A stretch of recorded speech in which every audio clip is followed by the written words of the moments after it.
Buenos días hermanos, que el Señor les bendiga. Es una bendición para nosotros compartir este momento de alabanza con ustedes. Así que le invitamos a que se una con nosotros en esta mañana. Vamos a adorar a nuestro Dios. Tú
Bueno, tengan todos muy buenos días, que Dios me los bendiga. Vamos a orar para comenzar esta mañana. Señor, yo te pido que me des tus palabras, Señor, que me des la capacidad, Señor, de poder transmitir, Señor, aquello que has puesto en mi corazón, Señor. Te pido que obres en nuestras vidas, en nuestros corazones, Señor, en el nombre de Jesús. Aquello que no quieres que diga, Señor, quítalo de mi boca. Y aquello que quieres llevar al corazón de cada uno, Señor, yo te pido que seas tú, Señor, obrando en sus vidas y seas tú, Señor, hablando, Señor, en el nombre de Jesús. Amén. Bueno, el título del mensaje de esta mañana es Yo hago mi parte y el tema es el compromiso a la visión. Bueno, otra vez quisiera saludarles y bueno, continuamos con nuestro camino hacia la sanidad de nuestra iglesia y siempre confiando obviamente que Dios los mantenga sanos, que el Señor esté proveyendo a sus necesidades, que Dios los proteja en esta situación en la cual estamos viviendo. Siempre hemos estado pidiendo que el Señor ya pare esto que tanto nos agobia y que tanto está afectando nuestras vidas. No solo el COVID, sino también las tormentas. Entonces hemos estado orando. Ahora, yo quisiera quizá tratar algo que el Señor me ha puesto una preocupación. Es que vivimos en momentos de mucha confusión, mucha indeterminación también. Momentos en los que nada es absoluto y todo relativo y en lo que cualquier cosa puede ser aceptada o cualquier cosa puede ser rechazada, sea buena o sea mala. Entonces, quiero animarles a que este es un momento oportuno en el cual deben estar muy cimentados en la palabra del Señor, clavados ahí, bien cimentados también en lo que es la oración. Es un momento en el que más se necesita, es un momento en el que más como iglesia, como miembros, necesitamos ser guiados por el Espíritu Santo de Dios. Ahora, algo que también quiero advertirles es que tengamos cuidado de no dejarnos engañar, porque ahí andan muchos espíritus engañosos que tienen la intención de desviar nuestra fe hacia algo o alguien que no es Dios, y que pongamos nuestra fe en algo que no es Dios. Jeremías 17:5 dice: así dice el Señor, maldito el hombre que en el hombre confía y hace de la carne su fortaleza, y del Señor se aparta su corazón. Ahora, ¿quién dice la verdad en esta tierra? En estos momentos es muy difícil saberlo. Cada día es más difícil identificarlo, pero sabemos quién es la verdad. Conocemos que Jesús es la verdad, es el único camino, la verdad y la vida. Él es a quien nosotros debemos acudir. Sabemos que nadie va al Padre si no es por Él. Entonces, que nuestra confianza sea siempre Él y nadie más ni nada más. Que no esté en el billete, que no esté en los recursos que podemos tener, que no esté en una persona específica, sino en Él. Pon tu confianza en el Señor. Hechos 4:12 dice: y en ningún otro hay salvación, porque no hay otro nombre bajo el cielo dado a los hombres en que podemos ser salvos. Entonces, así que pon tu confianza en el Señor. Él es el único fiel y verdadero, el único en el cual puedes confiar. Eso es lo que les quería decir por estos momentos que estamos viviendo, tanta lluvia, tanto desastre, más el COVID y todo esto. Bueno, hemos llegado al punto 2, al punto 11 de las cosas que debemos cambiar, y estamos ya en la semana 12 de esta serie que comenzamos en enero, que se titula Una iglesia saludable. Ahora, en la última ocasión hablamos de los dones del Espíritu y hablamos de precisamente esa falta de anhelo que tenemos acerca de los mismos.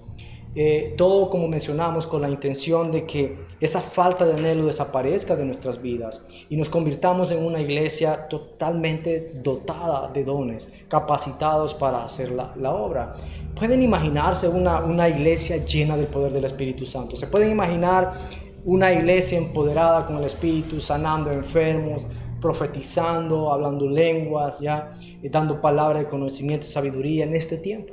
Sería algo maravilloso. Ahora, lo importante que no debemos olvidar es que es una promesa de Dios. Dios nos ha prometido que derramará su Espíritu. Él lo hará. La pregunta es, ¿seremos nosotros? ¿Hallará en nosotros, en cada uno de nosotros, el Señor un depósito en el cual pueda derramar su Espíritu?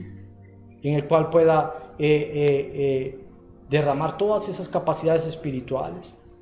Porque obviamente el mundo necesita una iglesia empoderada, llena del Espíritu Santo. El mundo necesita una iglesia capaz de dar la vida por otro, de ser mártir por el Evangelio. Con una iglesia así, yo les apuesto que ya el mundo ya sería una tierra nueva. Esta mañana tocaremos un elemento más de esta serie, como es nuestra falta de compromiso con la visión de nuestra iglesia debe cambiar o debes cambiar de iglesia. Cuando hablamos de este punto en enero, mencionamos el ejemplo de los empleados y jefes de esas grandes corporaciones y hablamos del compromiso que estas personas tienen con su visión, con la misión, con su empresa. En ese momento hablábamos de esa serie, un documental que se llama La Guerra de las Colas, que es precisamente una guerra entre Pepsi y Coca-Cola. Y hablábamos de cómo este documental muestra cómo ellos con orgullo defienden su compañía, su producto, cómo ellos defienden su visión de mercadeo, su éxito. Por nada del mundo los hace tomar una bebida que no sea su bebida. Y cuando eran retados a que con los ojos vendados identificaran cuál era su marca, no fallaban. Era una gente con un compromiso increíble. Y hablábamos de que si por lo menos la iglesia pudiera tener gente así, comprometidos con la visión, a ese nivel seríamos una iglesia de mucho éxito. Una iglesia que puede ir y hacer cosas increíbles. Ahora, como hablamos en ese momento, nuestro éxito no radica en plata, no radica en fama, radica almas. Así que si todos nosotros tuviéramos ese anhelo, ese corazón, ese fuego por apoyar la visión, por comprometernos con la visión como esta gente lo hacía, yo les digo, ya seríamos una iglesia de mucho éxito, una iglesia grande. Almas se estarían convirtiendo. En ese momento hacíamos la pregunta, ¿de verdad estás comprometido con nuestra visión, con nuestra misión, con nuestra forma de hacer las cosas? También hablamos en su momento de cómo muchas personas con sus actitudes no demuestran compromiso con la visión, con la misión. Hablamos de personas que, por ejemplo, prefieren estar en otro lugar a la hora que se están desarrollando actividades en la iglesia. Yo he mencionado que cuando yo veo a esas personas que están participando en otras actividades de otras iglesias o de otros grupos, cuando se están desarrollando actividades en nuestra iglesia, lo que yo hago es que comienzo a orar y decir, Señor, trae personas que de verdad se comprometerán con nuestra visión y misión. Trae esas personas que no andarán de aquí para allá ni buscando algo diferente a lo que nosotros estamos ofreciendo. Y preguntamos en ese momento, ¿estás comprometido? ¿Estás comprometido con la visión? Y dejamos claro que si no lo estás, busques otro lugar, porque en realidad estás deteniéndonos. O por lo menos hacete a un lado, hablábamos, y deja que otros hagan. Deja el espacio para que otros que sí quieren hacerlo lo puedan hacer. ¿Estás comprometido con la visión? Preguntábamos en ese entonces. Oigan lo que dice Lucas 11:17. Dice, mas él, conociendo los pensamientos de ellos, les dijo, todo reino dividido contra sí mismo es asolado, y una casa dividida contra sí misma cae. Ahora, estas palabras fueron dichas por Jesús después de que algunos lo acusaran en sus mentes de echar fuera demonios en nombre de Satanás. Y él, conociendo, dice la palabra, sus pensamientos, les hace ver cuán ridículas eran esas acusaciones o maquinaciones. Ya que al estar el demonio, decía, echando fuera sus propios demonios, estaría atrayendo desolación a su propio reino. Y su casa caería pronto, decía Jesús. Una verdad que es aplicable también al reino de Dios, a nuestra iglesia. No podemos ser parte de esta iglesia, no podemos ser parte del reino y estar con deseos en nuestro corazón de que una parte de nuestro equipo no triunfe. No podemos estar siendo parte del reino con nuestro propio plan o nuestra propia forma de hacer las cosas. No podemos ser parte del reino sin estar haciendo la parte que nos corresponde con todo, sin límites, sin excusas. Ahora, si hacemos cualquier cosa cualquiera de estas cosas que acabo de mencionar, tarde o temprano vamos a caer. Porque así lo dijo Jesús. Dijo, una casa dividida contra sí misma cae. Y un reino, dice, dividido contra sí mismo es asolado. Entonces, por eso es importante. Entonces, cuando yo veo personas, por ejemplo, causando división, me preocupo no tanto por mí, sino por la casa, por el reino. Me ocupo para que estas cosas sean puestas a la luz, para que todos nosotros podamos rectificar, porque la iglesia, al final del día, en principio, desde el principio de la creación, es de Cristo, no es mía. Yo soy un simple servidor. Pero cuando veo personas causando división, uno dice, bueno, ¿qué hacemos entonces? Y uno ora por sus corazones. En la palabra vemos muchos ejemplos de personas que se comprometieron con la visión y triunfaron. Josué, hijo de Nun, por ejemplo, los valientes de David. Y vemos que ellos tenían compromisos increíbles. De Josué dice la palabra que nunca se apartaba de la tienda. Y yo no sé si recuerdan la historia que hablamos de la vez pasada, pero en el momento que él vio 2 personas profetizando en el campamento, fue rápidamente muy enojado, muy molesto, a contarle a Moisés lo que estaba pasando, y él le dice, ¿estás celoso por mí? Es increíble cómo el celo, el compromiso que él tenía por el liderazgo, que hasta lo llevó a tener celos por las cosas que estaban pasando. Si hablamos de los valientes de David, por ejemplo, cuando él expresó su deseo de beber del agua del pozo que estaba en territorio enemigo, no dudaron, fueron y se metieron y le trajeron del agua. Imagínense si yo les dijera, ay, cómo quisiera tomarme una Coca-Cola de las que venden en la campanera. ¿Cuántos de ustedes irían? Aunque es ridículo el ejemplo quizá, aunque lo que hicieron estos hombres no tiene sentido para nosotros, es una muestra de compromiso y lealtad que Dios ha dejado ahí para nosotros. Una muestra de compromiso y lealtad que muy poco vemos ahora. Y que si Dios lo ha puesto en la palabra, lo ha dejado plasmado en la palabra, es porque quiere que hagamos igual. No es que nos vamos a ir a meter a la campanera a traer una Coca-Cola, pero ese nivel de compromiso, lealtad, con una visión, con una misión de liderazgo, eso es lo que Dios quiere quizá que hagamos. Ahí están esos ejemplos en la palabra para que hagamos igual o no hagamos igual si es algo malo. La pregunta es, ¿quién se levantará como los valientes de David a cumplir los deseos del pastor que están plasmados en la visión que tenemos en la iglesia? ¿Quién se levantará a apoyar hasta ese nivel la visión y misión que Dios ha dado a nuestra iglesia, que Dios te ha dado? Estamos hablando de compromiso con la visión y misión. Punto 1. Un viejo tesoro. Mateo 13:52 dice, y él les dijo, por eso todo escriba que se ha convertido en un discípulo del reino de los cielos es semejante al dueño de casa que saca de su tesoro cosas nuevas y cosas viejas.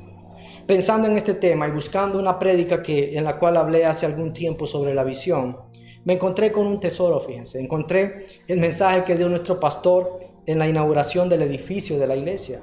El mensaje contenía la visión para la iglesia en San Marcos. Estamos hablando de un mensaje que fue dado hace más de 17 años.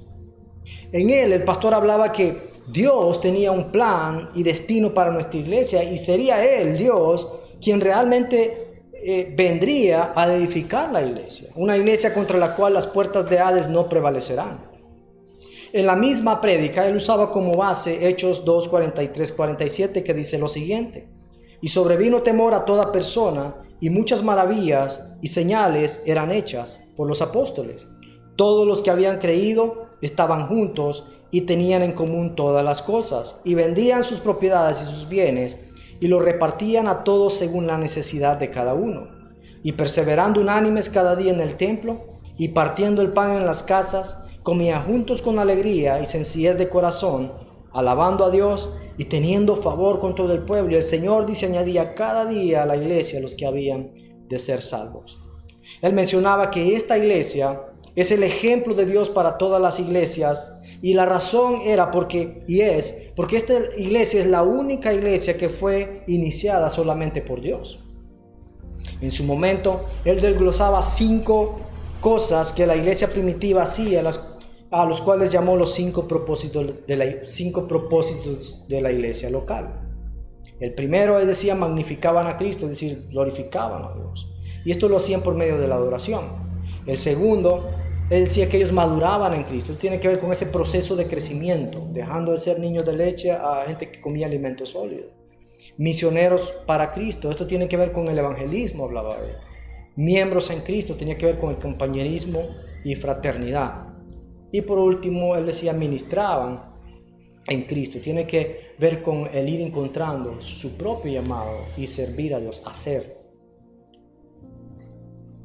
Siempre usando como base esta prédica, él hablaba que en su momento, él hablaba que nuestro cuerpo está formado por diferentes órganos, respiratorio, circulatorio, digestivo, y que al buen funcionamiento se le llama salud. Al contrario, si no funciona bien, está enfermo. Y él hablaba que así también es el cuerpo de Cristo. Para que una iglesia sea saludable, él decía, todos estos elementos deben de estar funcionando, deben de estar activos en nuestra iglesia. Si una iglesia está activa en la consecución de los propósitos, decía él, es una iglesia saludable, es una iglesia sana. En esa ocasión, él nos dio la oración de propósito. Él decía que nuestro pueblo sea transformado en hombres y mujeres que unidos impacten al mundo a través del amor de Dios y su palabra. Es nuestra visión. Y hablaba de los 5 propósitos de nuestra iglesia, de la iglesia en San Marcos. Él mencionaba, el primero era ser una iglesia de verdadera adoración, y eso es por medio de la alabanza. Segundo es ser una iglesia de enseñanza bíblica ungida. Esto es por medio de las prédicas, escuela bíblica y todo eso, es decir, un proceso de crecimiento que te lleva hacia la madurez. Tercero, ser una iglesia que abraza el corazón de Dios por el mundo, tiene que ver con el evangelismo, ese amor por las almas. Cuarto, ser una iglesia de relaciones significativas, que tiene que ver con compañerismo y fraternidad. Y por último, él hablaba de ser una iglesia que equipa y envía, y esto es apoyar y ayudar a todos para encontrar su llamado. Todos estos propósitos tenían y tienen como objetivo alcanzar y edificar personas para que ellos sean discípulos totalmente entregados a Cristo. Él explicaba que la intención no era edificar ministerios, sino personas, ¿ya? Y que todos los servicios que se hacen o que se vendrían a hacer en la iglesia vendrían a estar enfocados en estos objetivos, en cómo desarrollar las personas para Cristo. Cada reunión, decía él, está orientada en los mismos objetivos: alcanzar, edificar, equipar y enviar personas para el reino. También él decía, si queremos saber si estamos cumpliendo o no con estos objetivos, con estos propósitos, debemos hacernos varias preguntas, 3 en total. La primera, ¿está la enseñanza bíblica, decía, transformando vidas? Es decir, ¿está la gente siendo transformada en alguien indiferente, a alguien que tiene compasión? ¿Está la gente siendo transformada de alguien tacaño, alguien que es generoso? ¿Está siendo la gente transformada en alguien amarga, alguien amoroso? ¿Está el pueblo de Dios, decía, descubriendo su llamado y están haciendo algo? ¿Está la palabra de Dios que predicamos transformando las vidas de la persona? ¿Hay cambio? Si no, decía él, no estamos cumpliendo los propósitos y en tanto no somos una iglesia saludable. Segunda pregunta que tenemos que hacernos, decía él, ¿está presente un ambiente y sentido de comunidad y compañerismo en la iglesia? Y para ello teníamos que ver si las personas estaban amándose las unos a los otros, al punto que hasta estaban dispuestos a dar sus bienes en pro del otro. Hay un sentido de compañerismo en donde la gente puede venir y expresar sus defectos y ser confortada, ser animada. Hay en la iglesia un lugar donde la gente resuelve sus problemas. La tercera pregunta, decía él, ¿hay una pasión verdadera por los perdidos? Es decir, ¿está añadiendo Dios a diario? Y si no, hay que preguntarnos por qué. Entonces, todas estas cosas él hablaba en la inauguración y acerca de los propósitos de la iglesia, explicando la visión que tendría esta iglesia. Muchos años después encontramos la visión y misión en nuestros estatutos, es decir, en nuestro reglamento. Y la visión es la siguiente: que nuestro pueblo sea transformado en hombres y mujeres que unidos impacten al mundo con el amor de Dios y su palabra. Y la misión es ir y hacer, ir por el mundo, alcanzar a los perdidos con el amor de Dios y su palabra y hacer discípulos. Esa es la visión, esa es la misión. Entonces, palabras más, palabras menos. La visión y misión con la cual Dios fundó esta iglesia es la misma. Ahora, los procesos han cambiado, las estrategias han cambiado, seguramente cambiarán, pero la visión y misión se mantiene. Y a menos que Dios diga algo diferente, lo cual no significa 2 visiones, sino que significa quizá una nueva visión, yo no sé. Pero a menos que Dios diga algo distinto, la visión y misión se mantendrá. Las formas de llevarlo a cabo cambian con el tiempo, a cada momento, pero la visión y misión se debe mantener.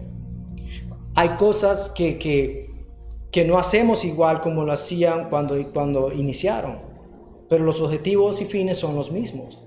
Si eres alguien, por ejemplo, que está luchando con la visión y la forma en la cual lo hacemos te deja un margen de maniobra bien limitado, bien escaso, porque si no va a cambiar, entonces ¿qué puedo hacer?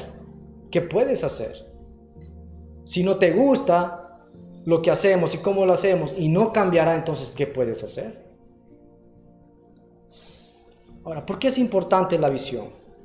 Cuando nosotros hablamos de visión, estamos hablando de ese ideal, ese punto de llegada, el anhelo que tenemos como iglesia, la meta que queremos alcanzar, aquello que Dios puso en el corazón de los pastores fundadores, de nuestros apóstoles. Entonces, por eso es importante que estemos ahí ayudando a que la visión sea algo real. Es importante la visión y la misión de la iglesia, quizá más importante de lo que puedes imaginar. En ocasiones es más importante que una persona, por el bien de todos.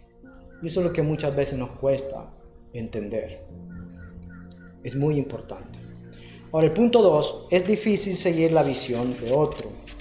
Y aquí es donde quiero usar un poco el contenido de un libro que se llama 360 grados, el líder 360 grados de John Maxwell. En la sección 2, este autor habla de 7 desafíos de un líder, que un líder enfrenta al llevar adelante una organización. Y en el punto 6 habla del desafío de la visión. En este capítulo aborda la dificultad para un miembro de cualquier organización de seguir la visión de su líder. Además, habla de las diferentes reacciones que las personas pueden tener a la hora de ejecutar o seguir la visión de una organización. Algunos mencionan ahí, cuando están ante esta situación de seguir la visión de liderazgo, algunos lo que hacen es atacarla. Y eso lo hacen criticándola o saboteándola. Y ellos mencionan que muchas veces esto sucede por varias razones. Primero, porque ellos dicen no participaron en crearla, es decir, llegaron, ya estaba la visión y quizás no es algo con lo cual ellos se identifiquen. Segundo, ellos no la comprenden. Muchas veces la razón por la cual las personas no pueden seguir la visión y por eso es que comienzan a atacarla, a criticarla, es porque no entienden qué es, hacia dónde va o cómo es que esto se cumple. Tercero, algunas veces la atacan, la critican y sabotean porque no están de acuerdo con ella. Hay ciertas cosas con las cuales no comparten. Cuarto, a veces la atacan porque no conocen la visión. Es decir, no entienden, no conocen, no saben cuál es la visión que se tiene. Otras veces la atacan porque no sienten que son necesarios para alcanzarlo, no se sienten parte importante de la visión que se tiene en la iglesia o en la organización. Y por último, a veces la atacan, la critican y sabotean porque no están listos para la visión. Esto es como un primer punto. Otros, dicen ellos, cuando se enfrentan a este desafío de seguir una visión, lo que hacen es ignorarla. Es decir, hacen lo suyo propio. Algunas personas no atacan la visión, pero tampoco la quieren apoyar. Más bien, pretenden imaginar que no existe y se dedican a lo que es de ellos. Aunque se les pide que hagan algo en concreto, de una forma específica, lo hacen a su manera y no de la manera que se les pide. Y eso es una forma también de oponerse, ignorándola. ¿Ya? No la atacan, pero no hacen como que no existe nada, ¿no? Procesos, formas, lo ignoran. Otros, cuando se enfrentan a este desafío, lo que hacen es adaptarse a ella. Es decir, un buen trabajador de equipo busca por lo menos la forma de alinearse con la visión. Buscan cómo ellos pueden ser parte importante. Otros lo que hacen es defenderla. Es decir, toman la visión del líder y la convierten en una realidad. Hay que entender que la visión comienza con una persona, un grupo de personas, pero es ejecutada por muchos. Y eso es lo que muchas veces nos cuesta comprender. Y por último, que es el ideal, cuando muchas personas están en esta situación de seguir la visión de su líder, lo que hacen es añadirle valor, dicen ellos. Así dicen los expertos. Ahora, ahí dice uno de las reacciones es que otros cuando están frente a este desafío lo que hacen es abandonarla, dejan la organización.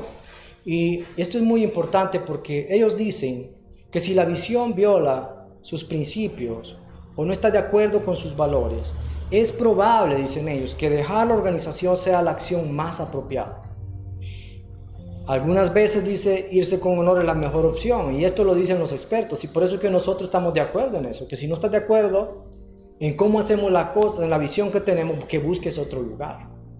Entonces ahí ustedes pueden analizar sus propias reacciones y ver si algunas de estas reacciones de las cuales hablan los expertos en el tema se acomodan a su actitud frente a la visión. Ahora, yo estoy a la orden para cuando quieran discutir acerca de la visión, proceso, por qué hacemos lo que hacemos, cómo lo hacemos y todo esto. Cuando quieran. Yo estoy a la orden para reunirme con quien quiera. Algo que se debe de decir y exponer al aire para que sea visto por todos y entendido por todos, y así todos podemos orar por ello, es el hecho que algunos tienen una oposición que traspasa los límites de lo práctico. Y ha llegado a ser un espíritu de división que los domina y los controla. Y ha llegado a ser un espíritu de división, ha llegado a ser no solo un espíritu de división, sino que una fortaleza en sus vidas que los domina.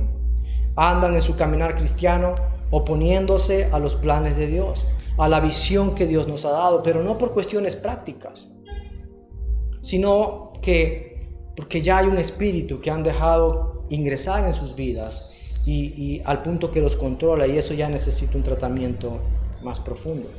Algunos, y muchos no me van a dejar mentir, algunos por años han sido usados para causar división, y donde quiera que llegan, donde quiera que estas personas llegan, hacen este tipo de problema. Generan división, generan doble ánimo, generan desánimo, rebeldía. Algo muy difícil porque la verdad es que están dañando la novia de Cristo.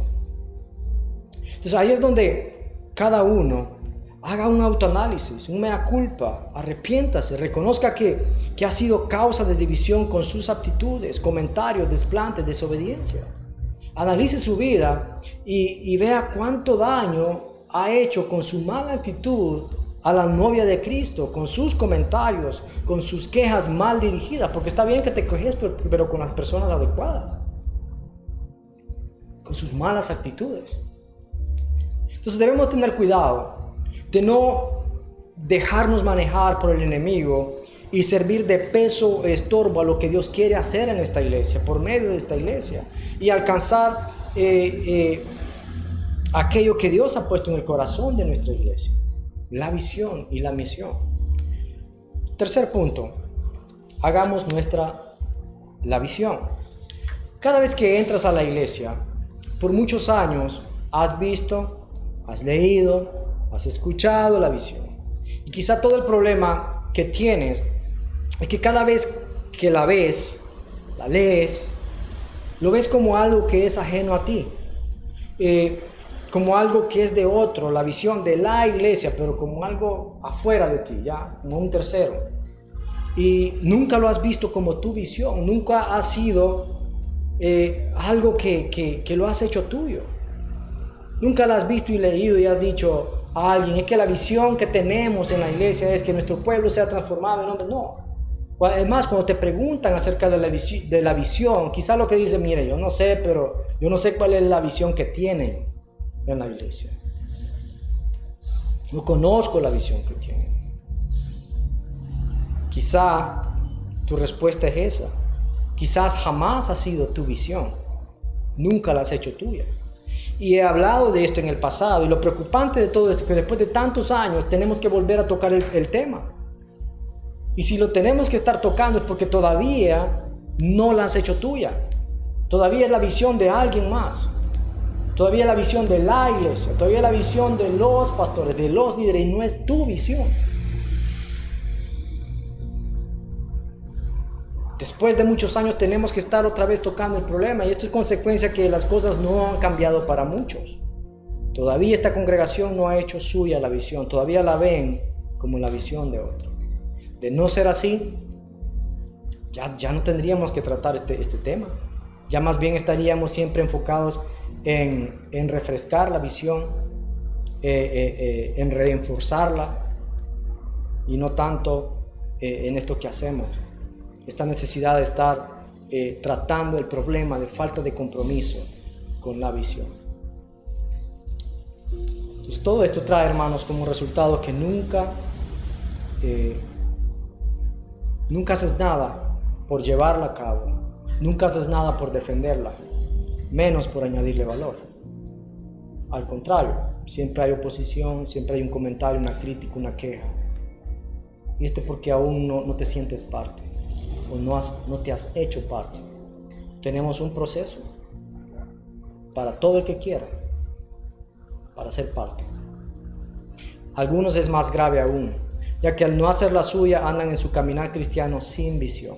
Y esto es más grave. Miren, es molesto seguir personas que no tienen una visión definida. Es muy molesto, es difícil seguir una persona, una organización, una iglesia que no tiene visión. Es peor aún seguir o ser personas que no tienen visión. Escucha lo que dice Proverbios 29:18. Dice, donde no hay visión, el pueblo se desenfrena. Bienaventurado es el que guarda la ley. Como iglesia, tenemos una clara visión de lo que Dios quiere para nosotros. Nos ha sido dada, heredada, y como pastores es nuestra visión. No es la visión de un edificio, es la visión de nuestra congregación. Es importante que como miembro de esta congregación también la hagas tu visión, para que de esa manera puedas adaptarte a ella, o en el mejor de los casos añadirle valor, venir a la iglesia y proponer, edificar, sobre edificar. Haz tuya la visión. Sé parte importante de la consecución de la misma. Punto 4. Yo hago mi parte. 1 Corintios 12, 7 al 11 dice, pero a cada uno le es dada la manifestación del Espíritu para provecho, porque a este es dada por el Espíritu palabra de sabiduría, y a otro palabra de ciencia según el mismo Espíritu, a otro fe por el mismo Espíritu, y a otros dones de sanidades por el mismo Espíritu. Algo que debemos entender, hermanos, es que Dios mismo nos ha dotado de características especiales a cada uno de nosotros. No es que todos vamos a profetizar, no es que todos vamos a hablar lengua, no es que ahora el Espíritu Santo nos ha dotado de diferentes dones que debemos poner al servicio de Dios, de la visión de la iglesia, en la cual sientes que Dios te tiene. 1 Corintios 14, 26 dice, ¿qué hay pues, hermanos? Cuando reunís, cada uno de vosotros tiene salmo, tiene doctrina, tiene lengua, tiene revelación, tiene interpretación. Hágase todo para edificación.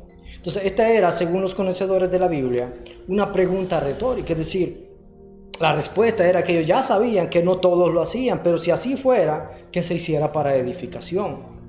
Un punto a rescatar aquí es que había gente dotada con diferentes dones de parte de Dios. No es que todos van a ser pastores.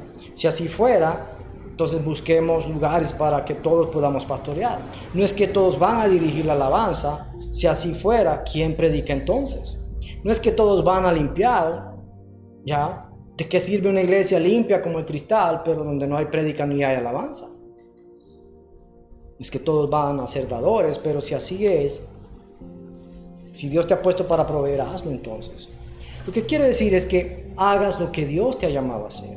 Se necesita que hagas tu parte, que cumplas con aquello que Dios te ha llamado a hacer en esta iglesia, sin división, sin oposición, porque eso es de otro espíritu. Yo sé que si todos estuvieran buscando de Dios la respuesta sobre su papel en esta iglesia, no habría malos entendidos, no habría murmuradores, porque todos estuvieran haciendo aquello que Dios nos ha llamado a hacer, en completa seguridad de que es el Espíritu Santo quien nos está motivando a todos. Responde a lo que Dios te ha llamado desde donde Dios te ha llamado. No resistas la visión, apóyala. Entonces, no todos fuimos llamados de la misma forma, ni los 12. Algunos fueron llamados desde su fracaso, como Pedro. Otros fueron llamados en su vida cotidiana, como Natanael. En fin, todos somos llamados, como ellos, de diferentes situaciones personales, pero todos somos llamados a seguir a Jesús. Entonces cumple tu llamado, sigue a Jesús y hazlo sin reservas. Ese llamado es el que queremos como iglesia, no apagar potencial. Ahora, en tu llamado, ahí Dios va a ir purificando, va a ir revelando motivos que no son correctos. Y eso es lo más difícil muchas veces. Y por eso a veces mucha gente se frustra por ese proceso de purificación. Pero si te entregas al Señor y te dejas guiar por Él, te dejas transformar por Él, Dios hará cosas maravillosas, te va a purificar en ese proceso de una manera increíble. Esta es la visión, que nuestro pueblo sea transformado en hombres y mujeres que unidos impacten al mundo con el amor de Dios y su palabra. Esa es la visión. Esa es tu visión. Esa es mi visión. La pregunta que tengo para ti esta mañana es, ¿la harás tuya? ¿Pelearemos como un solo hombre contra Satanás y sus planes? La pregunta ¿es esta tu visión? ¿La apoyarás?